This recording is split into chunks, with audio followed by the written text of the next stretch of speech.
So what we've already done is we've taken the cable and we've cable combed it out, and there's a videotape on that, and we've given gentle slopes all the way down to what's called the relay rack. And the technician here is getting ready to do some punch downs. We'll just dress all of these in to size.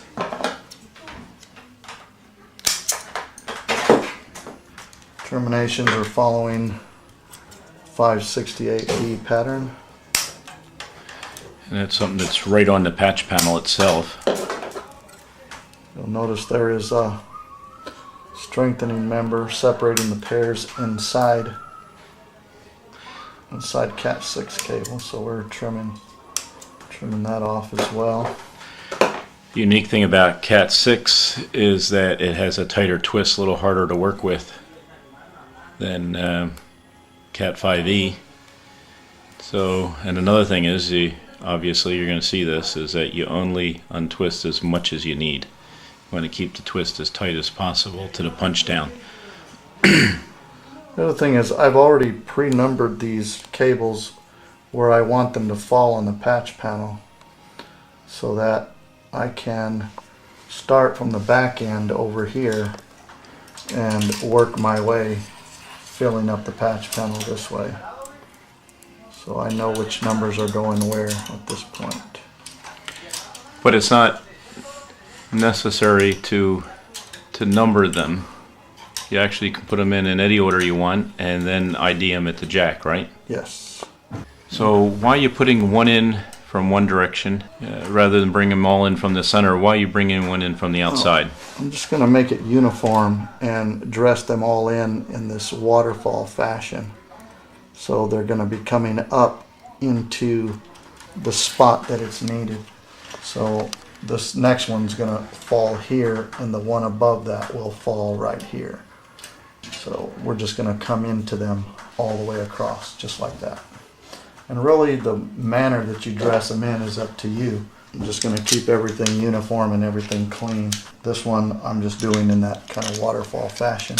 I don't have a member back here to come and put something on and dress them, so I'm just going to keep them loose that way. Now we'll punch these two down.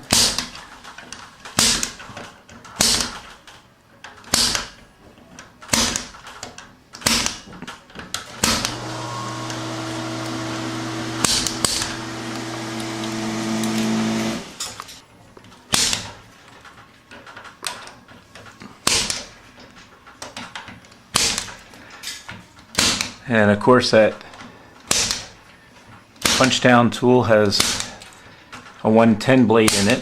One of the edges have a cut that pushes the cable in. The other end, so you can see the cutting end right there. So the cable is pushed in, and then whatever is sticking out is cut off. Perfect trim. Now as Patrick's punching down some more, I wanted to show you some other things here. See how the relay racks are bolted to the floor, and then at the top they're also bolted to the cross member. We have a ladder on top. The ladder is bolted to the wall using an L bracket that's specifically designed to be bolted to the wall, and at the same time using J hooks that just grab the ladder rack where you can run your cable across. You can see where the cable is running across, very nice and neat.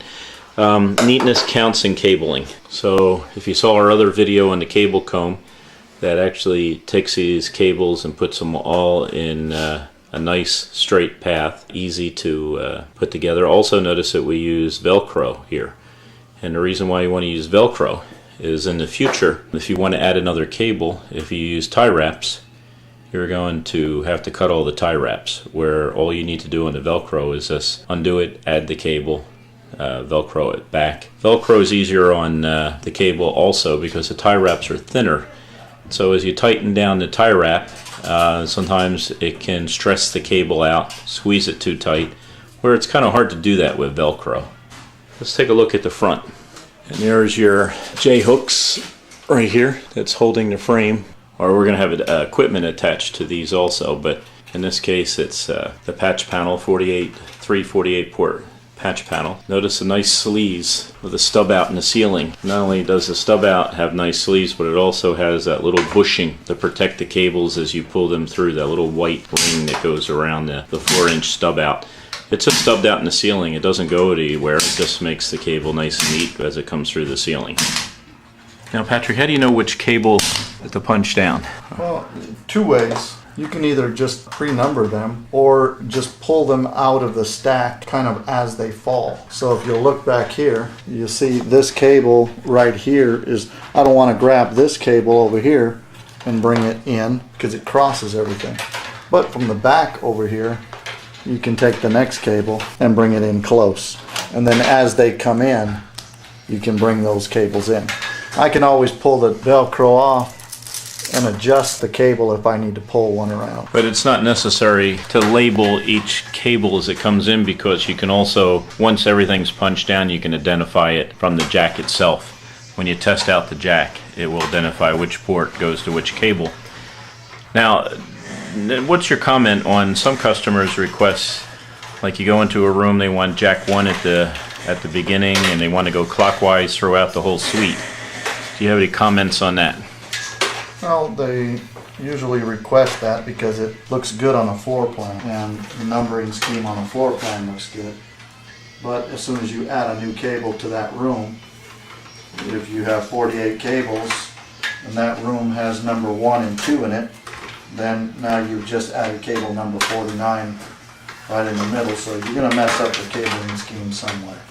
But usually it's requested like that because they like to look at it real nice on a patch panel. But in reality, if you just cabled it as the cables flow and then identify where it's at on the patch panel on each jack, it's half the labor as involved. But not only is half the labor is involved, because you're not tracing one cable at a time. That's kind of time consuming to mark the cables and then trace them as you dress them in. But at the same time, it's just as easy. You go to the jack, you look at the number on the jack, and then you go to the patch panel and you know exactly where it's at. Or you number them on the floor plan, so people know in this room there's a jack, that is associated with port 22 on patch panel A. So it's pretty straightforward like that.